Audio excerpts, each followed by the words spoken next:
So this video is a complete beginner's tutorial on how you can use GitHub and GitHub Desktop to keep track of your program and your code over time for version control, as well as saving copies of how things are going over time. I'll step you through what GitHub is, how to create your first repo or repository, how do you commit things out to remote and what that actually means, and then I'll also cover some basic workflow of how I'd recommend you keep track of your work and projects over time. So let's get started. Let's talk about what exactly a repository is.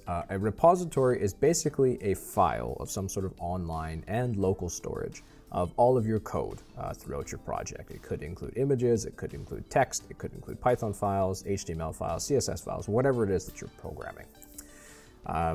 And it's a space where you can store all of your work. So I'm going to use GitHub Desktop because I find it's really accessible as a project. So I'm going to open up GitHub Desktop, and I'm going to choose File, New Repository. And inside the repository, you have to give it a name. In this case, I'm going to be calling it a test repo. You cannot have any spaces in your repo name. You have to use underscores or dashes. Description, in this case, whatever it is you're actually working on for your project. It could be robotics, projects, whatever have you. In my case, I'm just going to call this one a test repo for tutorials. And then your local path is where it's actually stored on your computer. So I'm going to choose a separate local path. I'm going to go into my documents.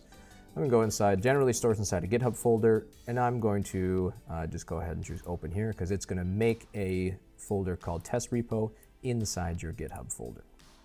I'm going to initialize this with a README. That's effectively some sort of markdown documentation file.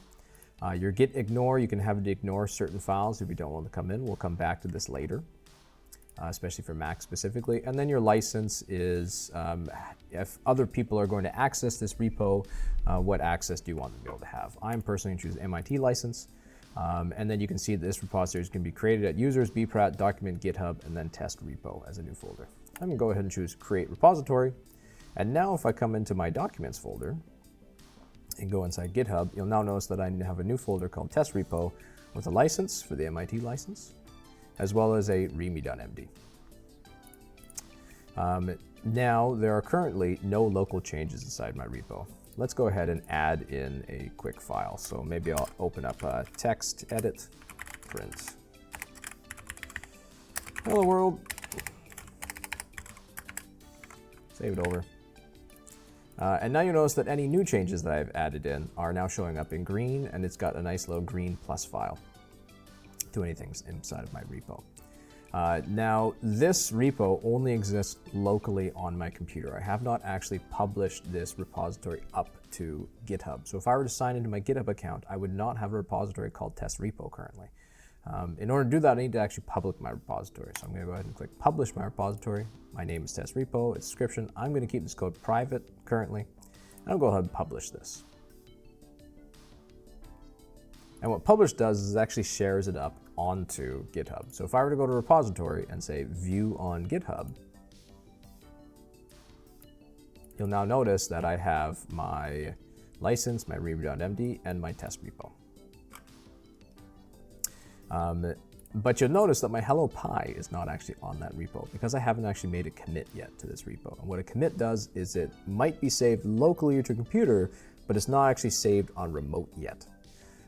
So I'm just going to give it a description name, create hello Pi, and my description is test file added.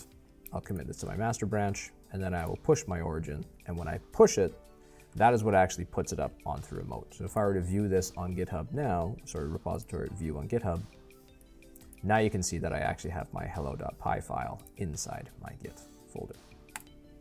Now, one last thing for your repository that you're going to want to know to do on a Mac computer is you're going to want to add in an ignore file. So I'm going to choose the repository settings, and ignored files, I'm going to put in asterisk /ds_store.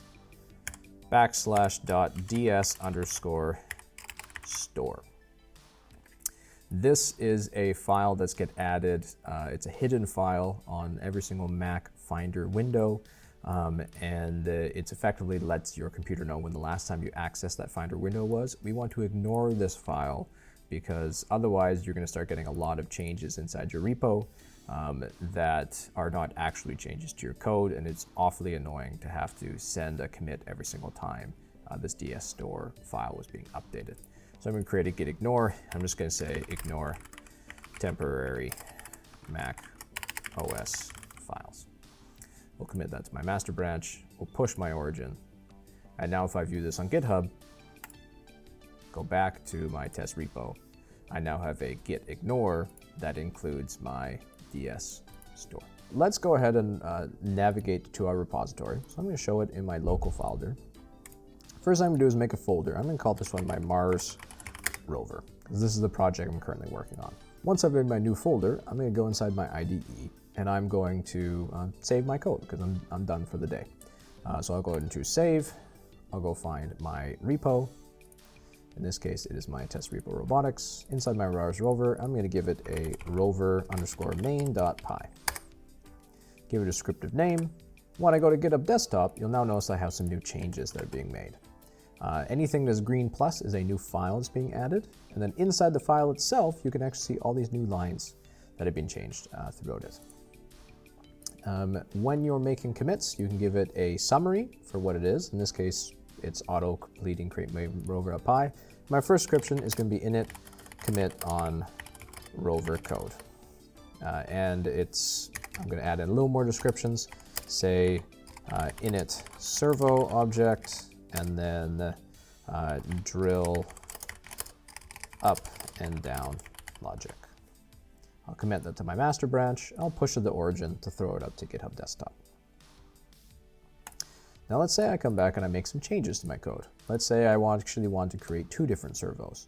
I will grab my first object, I make some changes, and let's say I have PWM1, this is at board D0, and I now have an attack mechanism. I save my code over, I go back to GitHub Desktop, you notice there's some new changes. Those changes show up in green or in yellow for a modified file, and then on the file itself you can actually see the sections that I've changed.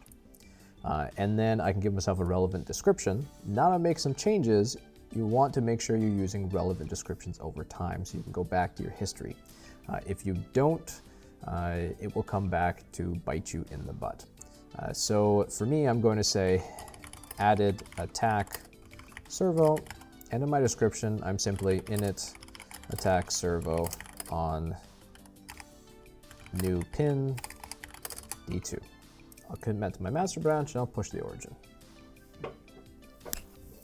Now when I come to my history panel, we can see where I've made my initial commit. I've created that initial project, and then I added an attack servo with my descriptions over time. So I can actually start seeing a history of my code base changing over time. The real benefit of GitHub Desktop comes in when I need to go back in time and change those changes. So let's say when I change these drill angles, that it actually was worse than what it previously was. Cool thing about that is I can grab that commit, I can right click, say revert changes in commit. It will actually remove those two changes to what it was previously and set them back to what they were before. So I push that origin, I should be able to open up my editor now, and it's back to where my change drill angles were actually incorrect. So that's where the real money of version control comes in. The real benefit that you want to do, and to really make sure that version control works for you, is that you are giving yourself appropriate titles and appropriate descriptions every single time you're making a commit. I also suggest you make commits anytime that you add in a new major feature, or perhaps at the end of each coding session for the day. As well, proper file management helps. So if you're working on new projects, you should make sure that you create new folders for whatever project it is that you are working on. And that's it. That is a very basic overflow of using how you can use GitHub Desktop to keep track of your code changes over time. I hope you find that helpful, and best of luck on your projects.